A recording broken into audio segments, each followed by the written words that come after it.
જીવન પ્રભાત સંસ્થામાંથી ગુમ થયેલા 34 બાળકોને શોધી કાઢવા અંગે આમ આદમી પાર્ટી દ્વારા જિલ્લા કલેક્ટરને આવેદનપત્ર પાઠવવામાં આવ્યું। આમ આદમી પાર્ટી દ્વારા આજરોજ જિલ્લા કલેક્ટર કચેરી સામે જીવન પ્રભાત સંસ્થામાંથી ગુમ થયેલા 34 બાળકોને શોધી આપવા માટે ધરણા યોજવામાં આવ્યા હતા અને સંસ્થામાંથી ગુમ થયેલા બાળકોને શોધી આપવા સરકારશ્રી પાસે માંગણી કરાઈ હતી।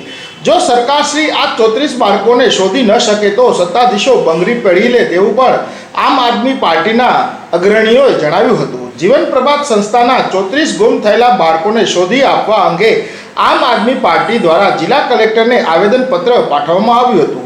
સાંભળીએ આ અંગે શું જણાવે છે અગ્રણીઓ। સૌથી પહેલા તો 34 બાળકો છેલ્લા 6 મહિનાથી વાત બહાર પડી છે કે 34 બાળકો ગુમ છે।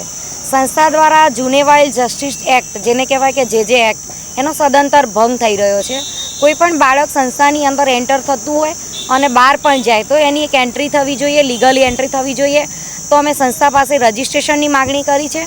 સંસ્થાના જે ટ્રસ્ટીઓ છે એ લોકો બૌદ્ધિક સ્માર્ટનેસના ઓળા નીચે અને રાજકીય નેતાઓના ઓથા તળે સંસ્થાની અંદર બાળકો ઉપર દમન ગુજારી રહ્યા છે।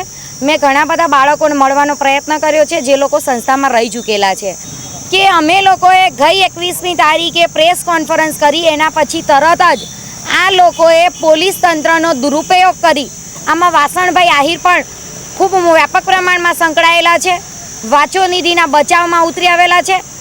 રાહુલ શાહુ નામનો જે બાળક છે એ સંસ્થામાંથી ગુમ છે, એને પોતે લખેલી એની પોતાની આત્મકહાની અમારી પાસે છે।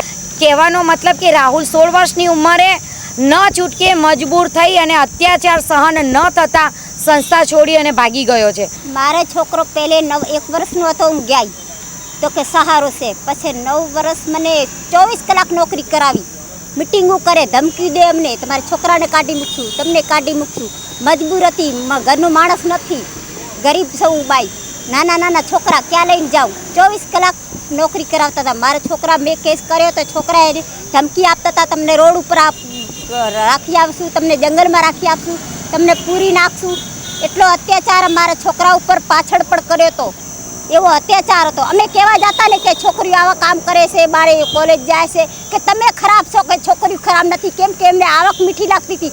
માથે ઊભી નાચાડી મને દબાવતા હતા, મિટિંગ કરીને મને દબાવતી હતા કે તું બોલ નહીં, તમારે રહેવો હોય તો સરખી રીતે રહ્યો તો નકા તમારા છોકરાને તમને કાઢી નાખ। પોલીસવાળા કડે જાય છે પણ કાંઈ કરતા નથી પોલીસવાળા। અત્યારે પણ જાઓ ને તો એ બધા એમ કે શાંતિ વિશે આવો બોલો, બધાને ધમકી દે। મજબૂર છે બચારી બાયું, મારા કોરે બોલે પણ મજબૂર છે કે તમારા છોકરાને કાઢી મૂકશું, શાંતિબેનને કાઢી એમ અને તમને પણ કાઢશું કે